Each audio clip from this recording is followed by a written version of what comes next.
출애굽기 13장 봅니다. 1절부터 16절까지 보겠습니다. 출애굽기 13장 1절부터 16절까지 제가 한 절, 여러분이 한 절 교독하겠습니다.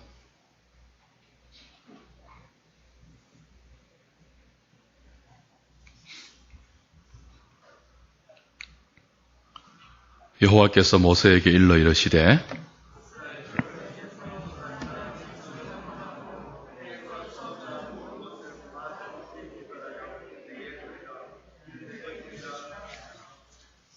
모세가 백성에게 이르되 너희는 애굽 곧 종되었던 집에서 나온 그날을 기념하여 유교병을 먹지 말라. 여호와께서 그 손의 권능으로 너희를 그곳에서 인도해 내셨음이니라.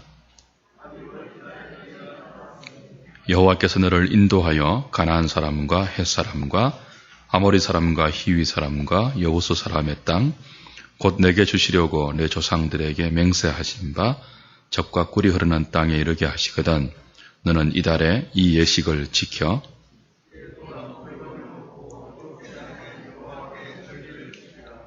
이래 동안에는 무교병을 먹고 유교병을 내게 보이지 아니하게 하며 내 땅에서 누룩을 내게 보이지 아니하게 하라.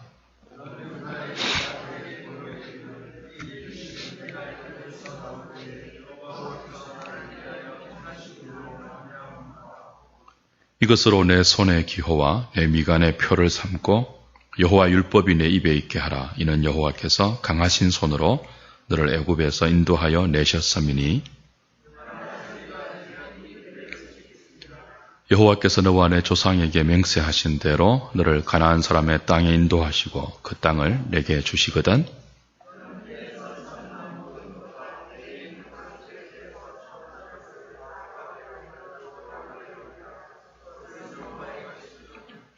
나귀의 첫 새끼는 다 어린 양으로 대속할 것이요 그렇게 하지 아니하려면 그 목을 꺾을 것이며 내 아들 중 처음 난 모든 자는 대속할지니라.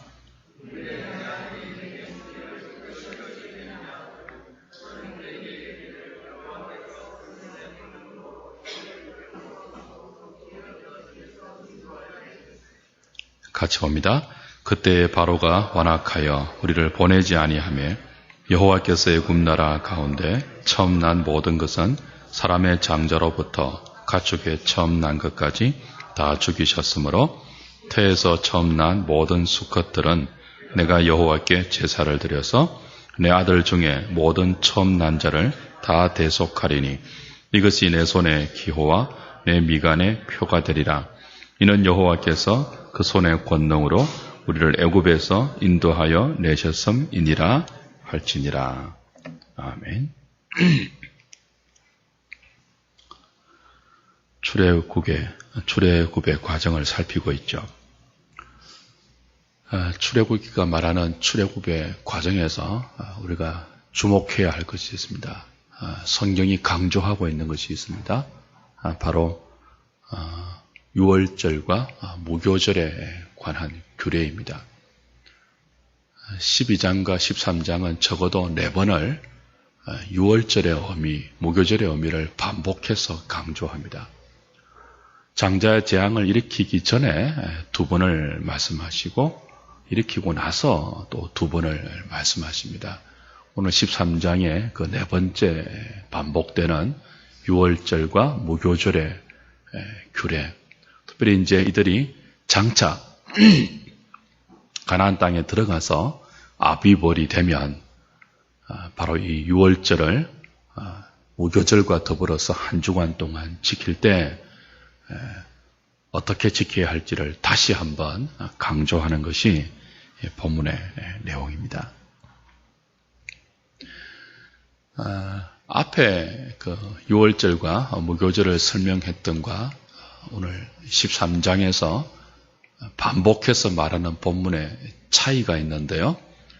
그건 앞에서 하나님 말씀하셨던 유월절의 규례, 무교절의 규례에 거기에 오늘 한 가지가 더 덧붙여집니다. 그게 뭐냐 하면 초태성은 다 하나님께 돌리라는 그 소유의 의미가 유월절과 무교절의 규례에 첨가가 되어서 출애굽의 목적이 분명하게 밝혀지고 그 의미가 강화됩니다. 2절을 보시면 13장 2절에 보시면 이스라엘 자손 중에서 사람이나 짐승을 막론하고 태에서 처음 난 모든 것은 다 거룩히 구별하여 뭐라고 했죠? 내게 돌리라. 이는 뭐라? 내 것이니라. 그러니까 이스라엘 백성 중에서 사람이나 짐승을 막론하고 처음 난 것, 초태생이에요. 말하자면 장자예요. 다 거룩하게 구별해서 하나님께 돌리라라고 합니다. 하나님께 바치라라고 합니다. 왜냐하면 그건 내 것이라 그래요. 이건 이제 11절부터 16절까지 조금 더 자세하게 반복이 되면서 그 의미가 강화됩니다.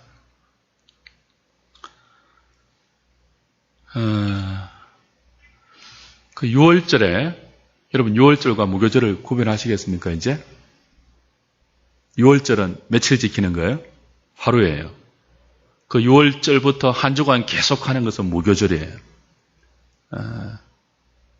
6월절에 어린 양을 잡잖아요. 그 어린 양을 먹죠.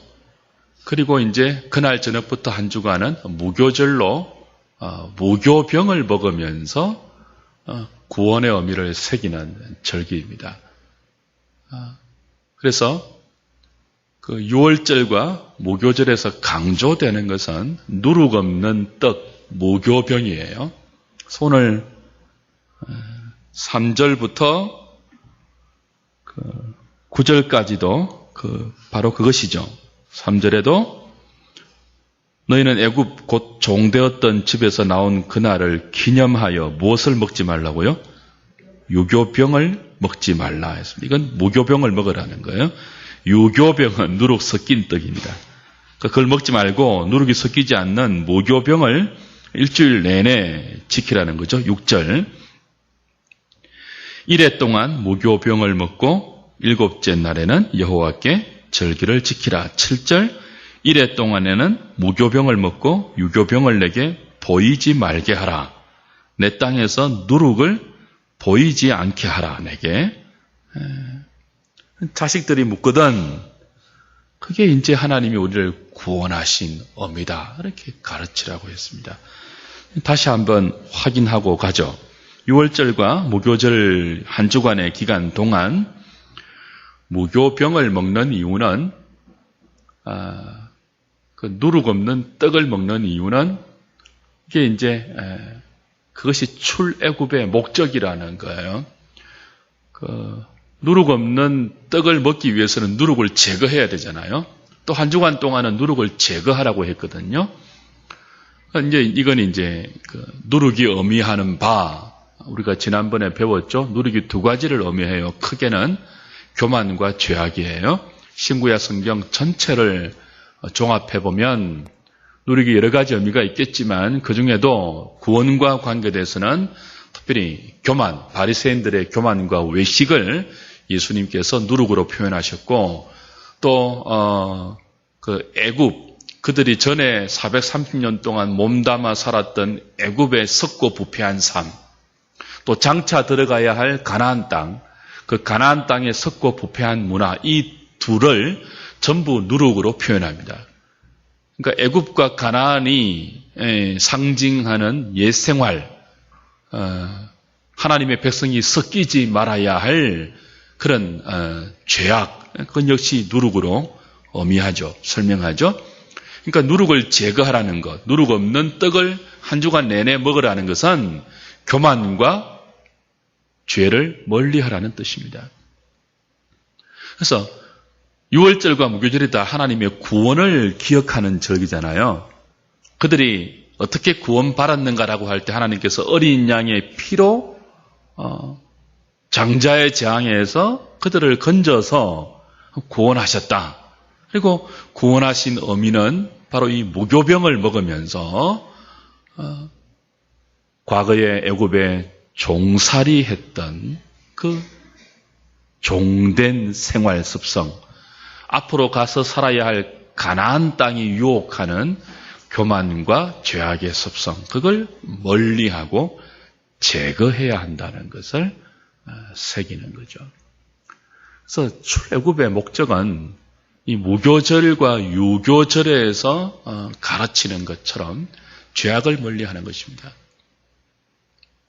교만을 멀리하는 새로운 백성 만들기 위해서예요. 여러분, 적은 누룩도 밀가루 속에 들어가면 혹은 빵 속에 섞이면 금방 퍼지죠. 누룩이 적은 것이라 할지라도 그걸 제거하지 않으면요, 떡 전체에 퍼져나간다고요. 하나님 나라의 백성들에게 교만이라는 누룩이 들어오면, 이 죄악이라는 누룩이 들어오면 이게 우리의 삶을 전부 퍼지게 해서 하나님 나라의 백성된 삶을 살지 못하게 하는 그런 특징이 있죠. 교만이라는 누룩, 죄악이라는 누룩이 저와 여러분의 마음에 들어오면, 우리의 삶에 들어오면 어떻게 되겠습니까? 매일 무엇을 먹을까, 무엇을 입을까 염려하게 돼요. 이 교만이 뭐예요? 하나님보다 자기를 더 내세우는 것이거든요. 그 자기를 더 내세우면 자기잖아요, 자기. 그래서 늘 무엇을 먹을까, 무엇을 입을까 염려하게 되어요. 교만이라는 누룩이 우리에게 들어오면 첫 번째 나타나는 특징이 그거예요.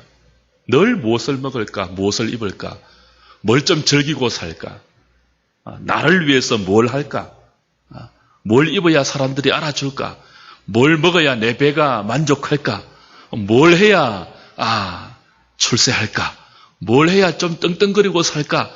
그게 교만이라는 누룩이 하나님 백성들의 삶을 이렇게 만들어버린다고요. 죄악이라는 누룩이 우리의 생각과 우리의 삶 속에 들어오면 그걸 제거하지 않고 그대로 두면 금방 퍼지게 되는데, 어떻게 되죠?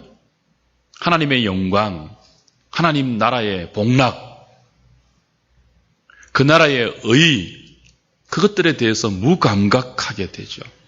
전혀 그런 것들을 추구하지 못하는 삶이 되어버립니다. 그래서 하나님이 교만한 자를 싫어하신다고 한 거예요. 그래서 하나님이 겸손한 자를 찾아서 겸손한 자들에게 은혜를 주신다고 한 거예요. 누룩을 제거하라는 말은 하나님이 주시는 그 은혜를 받기 위해서 그 은혜의 걸림돌이 되는 교만과 죄악을 멀리하고 제거하라는 거죠. 거룩성과 관계된 것입니다. 하나님은 이스라엘 백성을 출애굽시켜서 이 누룩 없는 백성, 교만치 않는 백성, 죄에서 스스로 자기를 멀리할 수 있는 유일한 족속, 그 택한 백성을 만들기 위해서 하나님의 능력으로 은혜 가운데 그들을 이끌어내신 거죠. 그리고 이끌어내자마자 유월절을 지키라고 유월절을 제정해 주시면서 무교절의 의미와 더불어서 그들을 교훈하고 있는 것입니다. 니네들은 이것을 위해서 부름받은 사람들이야. 내가 나의 능력으로 너희들을 바로의 손에서 건져낸 것은 다른 목적이 아니야. 다른 이유가 아니야. 누룩을 제거하기 위해서야. 너희들 속에 있는 교만을 제거하기 위해서야. 늘 너희들 안팎을 도전하고 너희들을 유혹하는 죄에서부터 너희들을 멀리 떨어져 나오게 하기 위해서야. 한 주간 내내 무교병을 먹으면서 그걸 기억하렴. 이렇게 말씀하고 있는 것입니다. 거기에 이제 한 가지 더 추가되는 것이 뭐라고 했죠? 초태생을 하나님께 돌리는 거예요. 중요한 출애굽의 또 다른 목적입니다. 사실은 동일한 목적이겠죠. 무교병을 먹으면서 교만과 죄악의 누룩을 멀리하게 시키고 그걸 제거시키면서 그들을 거룩하게 만든 하나님은 그 거룩한 이스라엘 백성, 누룩 없는 이스라엘 백성들을 자기의 소유 삼는다는 거예요. 그래서 모든 이스라엘의 초태생, 사람이든 짐승이든 모든 처음 난 것, 장자들은 하나님께 돌리라라고 합니다. 장자는, 초태생은 대표의 의미가 있죠. 그러니까 이스라엘은 전부 초태생만이 아니고 처음 난 것만이 아니고 전부 하나님의 소유라는 거예요. 너희들은 내 것이라는 거예요. 그걸 극명하게 보여주는 절기가 뭐예요? 유월절이에요. 유월절. 그게 무교절이에요. 너희들은 누르기 없는 나의 백성들인데 니네들은 내 것이라는 거예요. 니네들은 니네 것 아니라는 거예요. 너희들의 인생 너희들의 것 아니라는 거예요. 그걸 이제 그들은 초태생을 하나님께 돌리면서 초태생을 짐승으로 대속하면서 자기들 가슴 속에 새겨야 하는 것입니다. 11절부터 15절을 다시 한번 보십시오.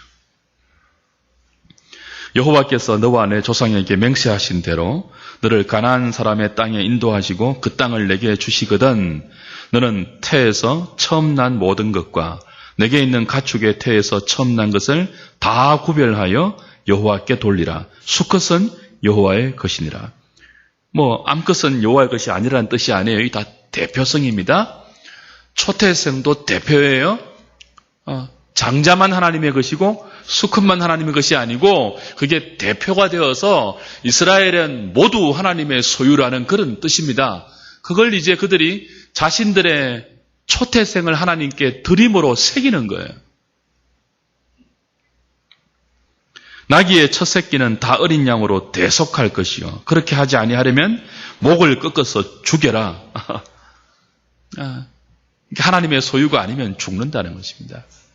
차라리 죽는 것이 낫다는 그런 의미가 있죠.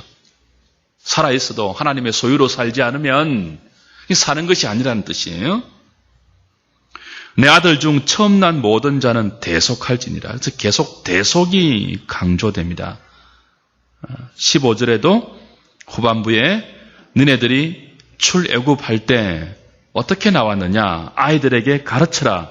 14절 15절의 내용이죠. 네 아들이 묻거든 이렇게 설명해 주어라. 하나님께서 애굽에서 우리를 이끌어내실 때 애굽의 모든 처음 난 초태생은 다 죽였다.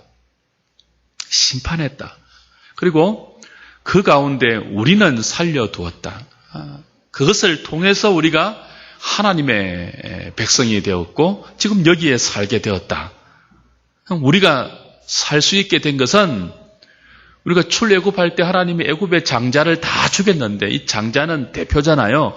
사실은 그것을 통해서 애굽 전체를 심판하셨는데 우리도 똑같이 심판당해야 할 존재이지만 어린 양을 죽이게 하셨고 그 어린 양의 피를 보고 하나님의 심판이 지나갔다. 그래서 우리가 살게 되었다. 그러니까 우리가 살게 된 것은 대속의 은혜 때문이다. 애굽 사람들이 다 죽었잖아요. 애굽의 장자들이 다 죽었단 말이에요. 뭐 때문에? 하나님의 심판 때문에 죽었단 말이에요. 이스라엘도 함께 죽어야 할 동일한 죄인들이지만 그들은 살았잖아요. 왜 살았죠? 대속 때문에 대속 때문에. 그 대속이 뭐예요? 나 대신 누군가가 죽어서 나를 살린 것을 말해요. 대속. 대신 속죄한 거예요. 리데미션, 구속. 똑같은 뜻이죠. 값을 치르고 싸운 것 구속. 그러니까 이스라엘 백성들이 장자가 살고 장자가 대표하는 이스라엘 모든 민족이 살아서 애굽을 탈출한 것은 자기의 힘과 자기의 실력과 자기의 능력으로 된 것이 아니고 자신들의 힘과 지혜와 실력과 능력을 비춘다면 애굽과 똑같은 죄인들이에요. 자기를 견준다면 동일하게 하나님의 진노 아래서 죽어야 할 죄인에 불과한데 그들은 죽지 않고 살아서 나왔단 말이에요. 그게 유월절이잖아요. 왜 살아나왔다고요? 대속 때문에. 대속 때문에. 누구의 대속이죠? 유월절 어린 양의 대속 때문에 그들이 살아나왔어요. 그렇다면 그들이 살아나온 것은 하나님께서 지정하신, 하나님께서 말씀하신 유월절 어린 양의 희생이 있었기 때문에 그렇잖아요. 유월절 어린 양의 피와 죽음이 있었기 때문에 그렇잖아요. 그러니까 이것이 무엇을 의미합니까? 하나님께서 이스라엘 백성을 살리신 것은 그냥 살리신 것이 아니고 대가를 지불했다는 거예요. 누구의 대가이죠? 어린 양의 피, 어린 양의 죽음을 대가로 지불하고 죽어 마땅한 그들을 살렸다는 거예요. 죽어 마땅한 그들 대신 누가 죽었다고요? 어린 양이 죽었다고요. 그래서 이스라엘 백성이 살았기 때문에 그렇게 자기들은 자기들의 속명이 아니에요. 자기들의 목숨이 아니에요. 이스라엘은 누구의 목숨이죠? 이스라엘 대신 하나님이 죽이신 어린 양의 피를 힘입어 살았기 때문에 어린 양을 죽이신 하나님의 소유이죠. 유월절 어린 양은 누구를 예표했죠? 예수 그리스도이죠. 그래서 신약의 성도는 누구의 것이라고요? 그리스도의 것이죠. 죽으나 사나 우리는 다 그리스도의 것이라고 바울이 고백했지 않습니까? 그러니까 유월절의 첫 번째 의미는 출애굽의 목적이 누룩을 없이 하는 데 있다는 거룩성을 가르쳐주는 것이고, 두 번째 의미는 뭐예요? 그 누룩 없는 백성인 니네들이 누구의 소유라는 거예요? 하나님의 소유라는 거예요.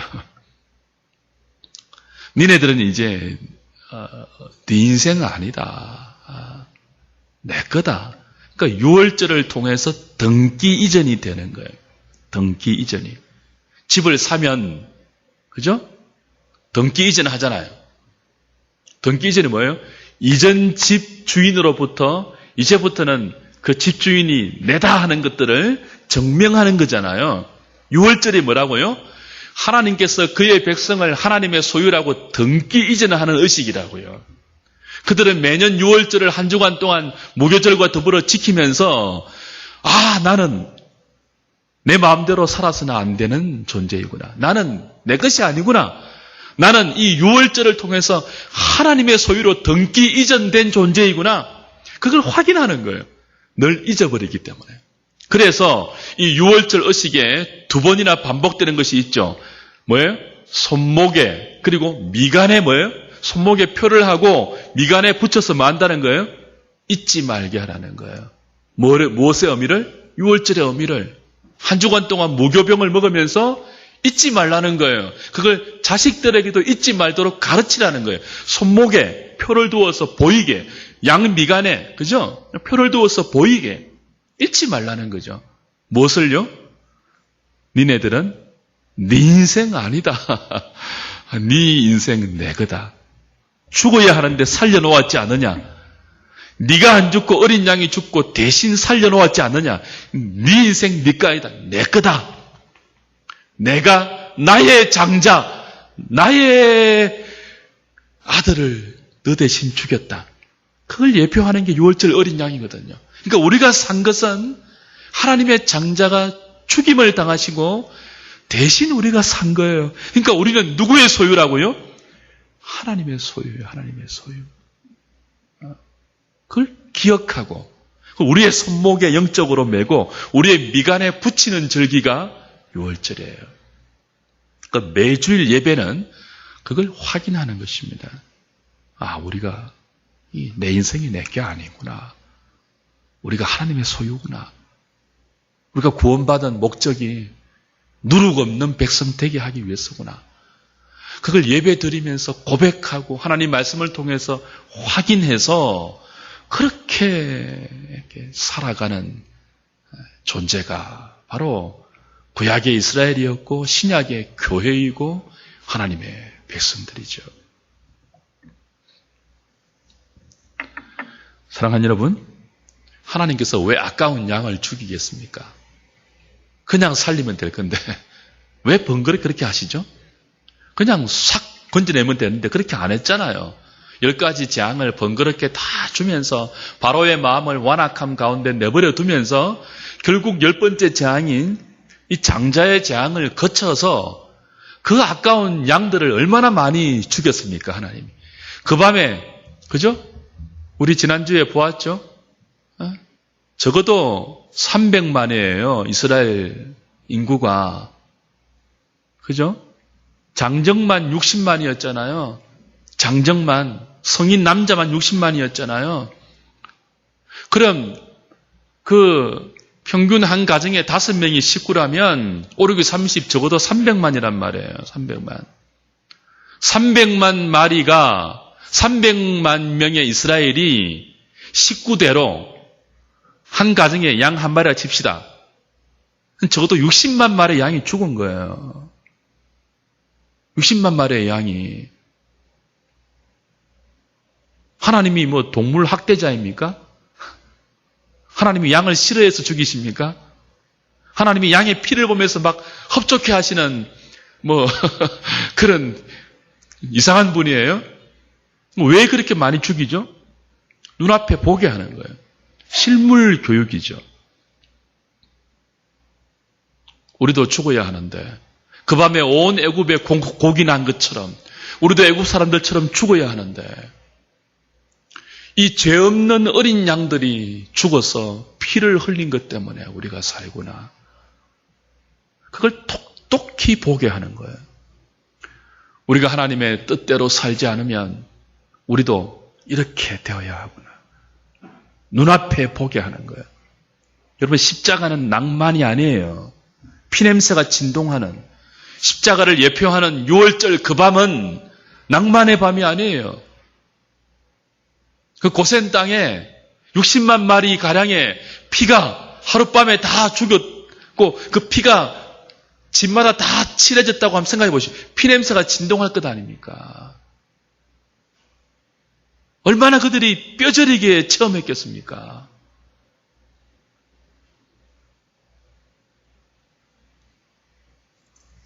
그렇게 해서 그들 가슴 가운데 절절하게 새겨놓는 거죠. 니네들 왜 살았는 줄 아느냐? 하나님께서 당신의 어린 양들을 죽였기 때문에, 그 무고한 죄 없는 어린 양들이 니네들 때문에 죽었기 때문에 니네들이 산 거야. 그래서 니네들은 이제 니네들의 인생 아니야. 너희들 대신 하나님의 어린 양을 희생시킨 하나님의 소유야. 그걸 가르치시는 것이죠. 사랑하는 여러분, 현대인들의 가장 큰 특징 중에 하나가 무엇입니까? 얽매이기 싫어하는 거예요. 구속받기 싫어하는 거예요. 이것은 인간의 완전한 자유를 주장하는 프랑스 혁명 이후에 나타난 현대주의의 가장 극명한 특징입니다. 가장 극명한 특징, 얽매이기 싫어한다는 거예요. 인간은 완전한 자유의 존재인데 왜 얽매이느냐? 여러분, 유명한 프랑스의 철학자 사르트르가 뭐라고 했습니까? 인간은 결혼에 얽매여서도 안 된다 하는 이 말도 안 되는 말을 했죠. 프랑스 참 이상한, 여러분 프랑스 영화 보시면 이해됩니까? 저는 한 번씩 프랑스 영화 보면은 이 사람들 정신이 정말 이상하다는 걸 느껴요. 그게 무슨 낭만이고 무슨 꼬아도 왜 그렇게 많이 꼬우는지 말도 무슨 물어보 흉하면서 그죠? 생각도 막 그런 것 같아요. 그 사람들이 포스트 모던의 선구죠. 프랑스가. 프랑스 혁명 이후에 서구 사상은요, 현대주의로 치달았는데 그 현대주의의 가장 큰 특징이 뭐냐 하면 인간은 완전한 자유의 존재로 나가야 한다는 거예요. 무엇에도 구속되거나 얽매이면 안 된다는 거예요. 심지어 남편과 아내 사이도, 부부 사이도, 가족도 얽매이면 안 된다는 거예요. 그게 무슨 자유입니까? 프랑스가 얼마나 뭐라 하죠? 난잡합니까? 저는 제 딸이 프랑스 여행 간다고 하면은 잘 안 보내겠어요. 얼마나 난잡합니까, 사람들이. 계약 결혼 최고 먼저 했죠. 멋을 표방하면서 얼마나 성적으로 난잡한지 몰라요. 그게 자유입니까? 근데 이런 현대의 자유주의는요, 얽매이기 싫어하는 극명한 특징은요, 기독교 신앙 안에도 그대로 영향을 미쳤죠. 그래서 현대인들은 신앙생활을 하면서도 얽매이기를 싫어해요. 하나님께 얽매이기를 싫어해요. 교회에 얽매이기를 싫어해요.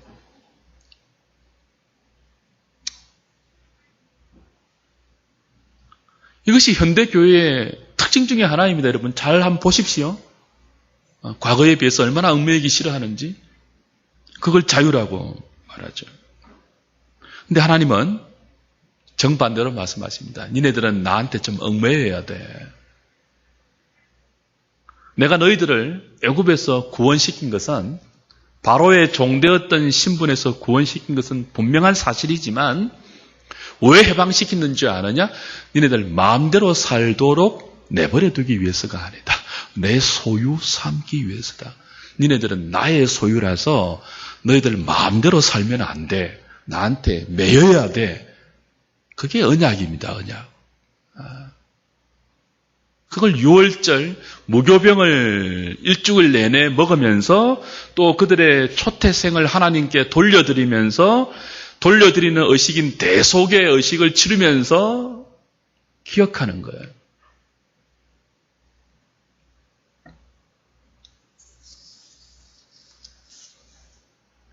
사랑하는 여러분, 성도들이 어떤 사람들입니까? 하나님께 소유된 존재들입니다. 하나님께 얽매인 사람들이에요. 우리는 세상 사람들에게 이걸 보여야 돼요. 나는 소속이 있는 사람입니다. 나는 누군가에게 얽매여 있는 사람입니다. 그래서 당신들과 함께 살면서도 누군가가 내가 얽매여 있는 그분이 나에게 무엇인가 말을 하면 당신들과 똑같이 살면서도 나는 그분이 말하는 그 말대로 갈 수밖에 없고 함께 있으면서도 그분을 따라갈 수밖에 없는 그분께 소속된 사람이고 그분께 매여 있는 존재임을 우리는 드러내야 돼요. 그게 신앙생활이에요. 현대인들은 이런 그리스도인들을 바보 취급하죠. 아이고 저 바보들 멍청이들. 얼마나 자유로운 삶이 있는데 그 스스로 포기하고 스스로 노예가 되는 저 멍청한 사람들.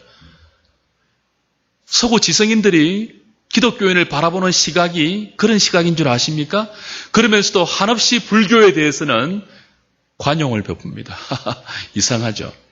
이제 우리 11월 달에 르네 지나르를 연구한 정일권 교수를 모시고 붓다와 희생양이라는 북토크를 할 것입니다. 신학과 인문학의 대화를 여러분에게 제공할 것입니다. 그분이 한 게 뭐냐 하면 르네 지나르 역시 프랑스 사람인데 이 희생양 메커니즘을 연구하면서 기독교로 회심한 유명한 인문학자입니다.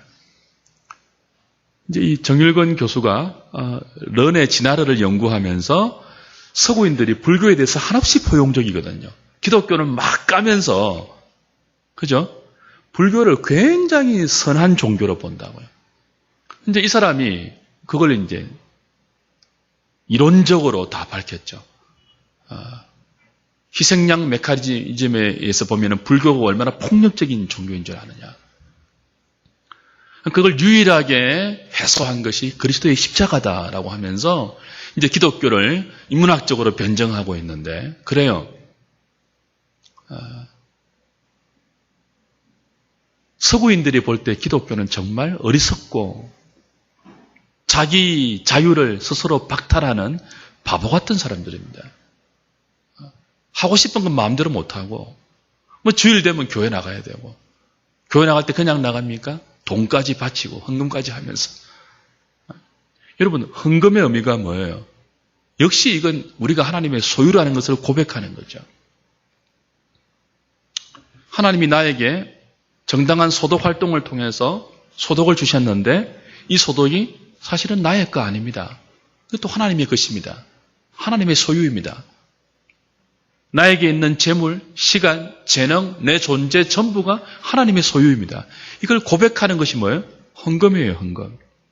내 물질에 있는 것에 마음이 있다고 하나님이 우리에게 주신 물질에 우리의 그런 고백을 담아서 하나님께 드리는 거죠. 그래서 이 하나님께 드리면서 나머지 것도 내 것이 아니고 하나님의 것이기 때문에 하나님의 뜻대로 쓰겠습니다. 그 정신이 헌금의 정신이에요. 서구인들이 볼 때 이건 정말 미친 짓이죠. 서구인들은 11조를 다 폐기시켜 놓았습니다. 헌금을 기부금으로 전락시켜 놓았습니다. 그러니까 교회가 저렇게 될 수밖에 없어요. 교회가. 자유를 말하면서 하나님께 얽매이지 않고 자기 마음대로 신앙생활하고 즐길 것 다 즐기고 그게 무슨 자유입니까? 참된 자유는 하나님께 얽매이는 것이 참된 자유입니다. 참된 자유는 죄에서 놓이는 것이죠. 참된 자유는 누룩을 멀리하는 것이죠. 하나님께는 매여야 돼요. 하나님이 하지 말라는 것, 하나님이 하라는 것, 그것이 우리의 삶을 얽어매는 것이 참된 자유입니다.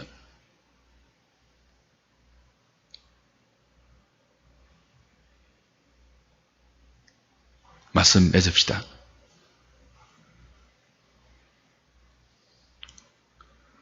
오늘 하나님은 모든 초태생은 하나님께 돌리라고 말하면서 너희들은 나의 소유다 라는 것을 가르치고 있습니다. 누룩을 제거하는 무교병을 일주일 내내 먹으라고 하시면서 나의 소유된 너희들은 교만을 멀리하고 죄를 멀리해야 한다고 가르치고 있습니다. 이 두 가지 교훈을 유월절이라는 절기에 담아서 이 의식을 지킬 때마다 손목에 메고 미간에 새겨서 잊지 않도록 기억하라고 하십니다. 우리 이걸 기억해야 하겠습니다. 우리가 하나님의 소유인 것을 기억해야 하겠습니다. 우리가 누룩을 멀리하는 거룩한 존재가 되어야 한다는 것을 기억해야 하겠습니다. 잊지 말고 기억하는 두 가지 출애굽의 목적입니다. 거룩함을 위해서 하나님의 은혜로 부름받았고 하나님의 소유가 되기 위해서 바로의 소유된 종된 자리에서 해방되었다는 것. 이제 우리의 남은 생애가 이 두 가지의 출애굽의 의미대로 우리의 심령에 잘 새겨서 하나님의 소유된 백성으로 우리가 하나님께 등기 이전된 하나님의 소유로 거룩한 삶을 살아내는 그 은혜를 구하는 저와 여러분 될 수 있기를 주님의 이름으로 부탁드립니다.